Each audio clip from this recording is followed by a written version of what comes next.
Shri Krishna, Son of Vasudeva, O all-pervading personality of Godhead, I offer my respectful obeisances unto you. I meditate upon Lord Shri Krishna because he is the absolute truth and the primeval cause of all causes of the creation, sustenance, and destruction of the manifested universes. He is directly and indirectly conscious of all manifestations, and he is independent because there is no other cause beyond him. It is he only who first imparted the Vedic knowledge unto the heart of Brahmaji, the original living being. By him even the great sages and demigods are placed into illusion, as one is bewildered by the illusory representations of water seen in fire, or land seen on water. Only because of him do the material universes, temporarily manifested by the reactions of the three modes of nature, appear factual, although they are unreal. I therefore meditate upon him, Lord Shri Krishna, who is eternally existent in the transcendental abode, which is forever free from the illusory representations of the material world. I meditate upon him, for he is the absolute truth.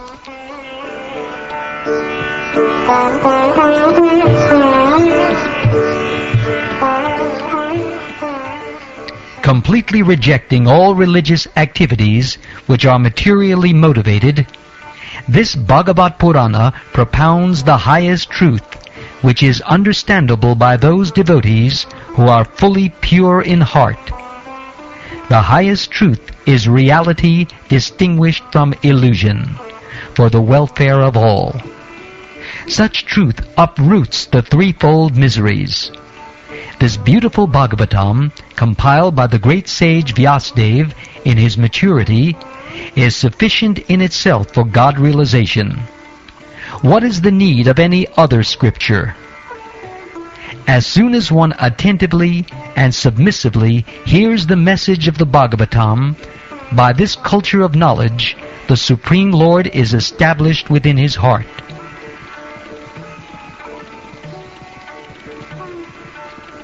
O expert and thoughtful men, relish Srimad Bhagavatam, the mature fruit of the desire tree of Vedic literatures. It emanated from the lips of Sri Shukdev Goswami. Therefore, this fruit has become even more tasteful, although its nectarine juice was already relishable for all, including liberated souls.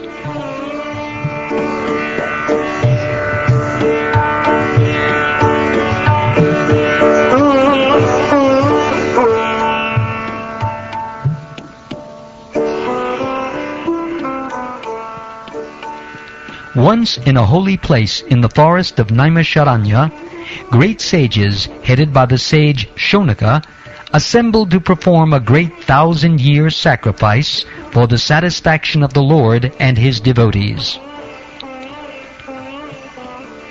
One day, after finishing their morning duties by burning a sacrificial fire and offering a seat of esteem to Srila Sutta Goswami, the great sages made inquiries with great respect about the following matters. The sages said,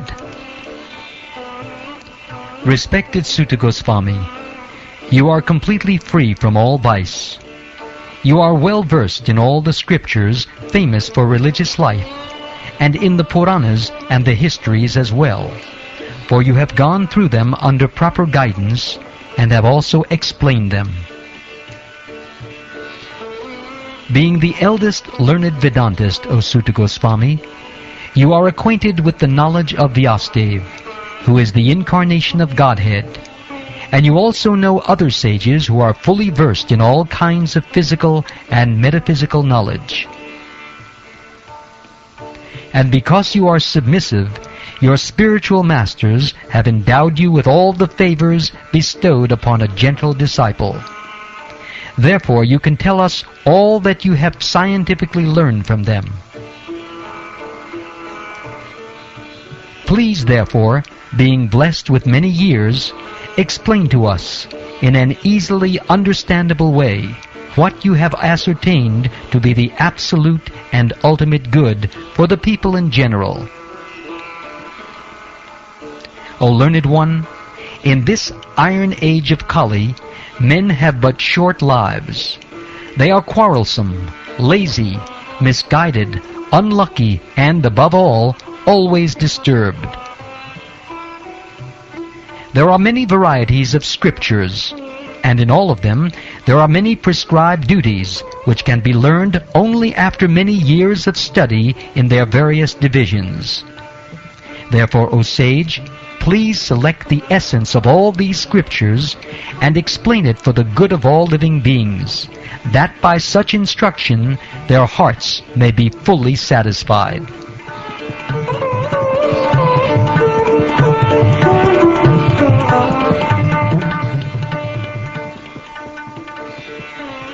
All blessings upon you, O Sutta Goswami.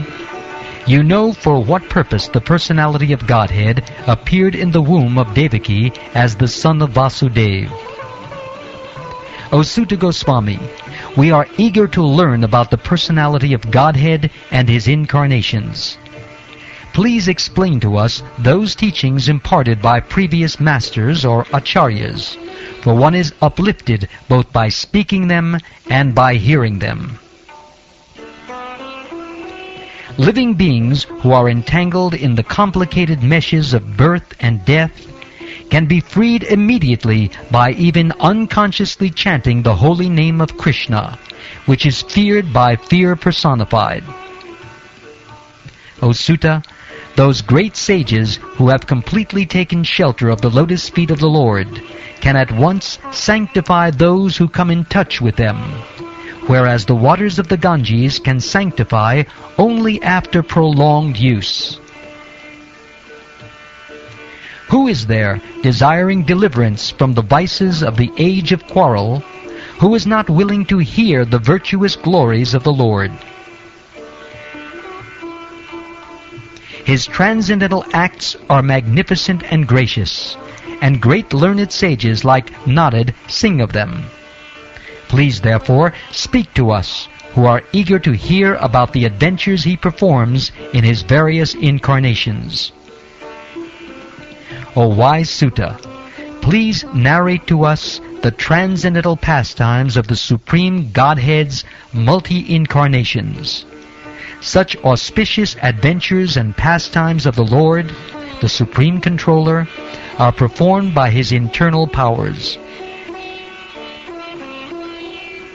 We never tire of hearing the transcendental pastimes of the personality of Godhead, who is glorified by hymns and prayers.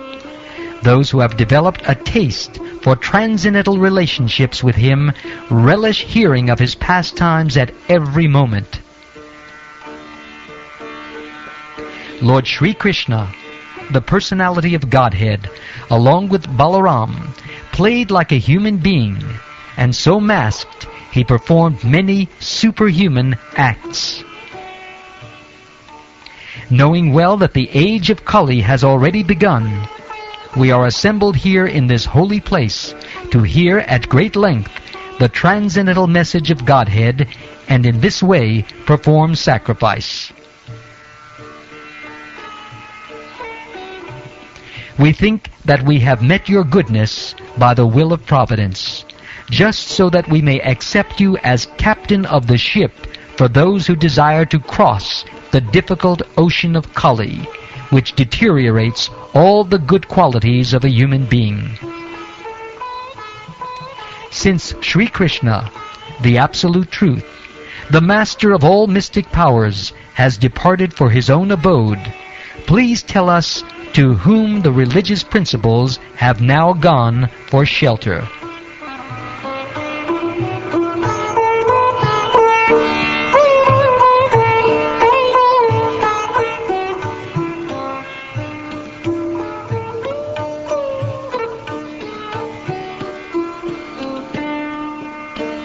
Thus ends the first chapter of the first canto of the Srimad Bhagavatam, entitled Questions by the Sages.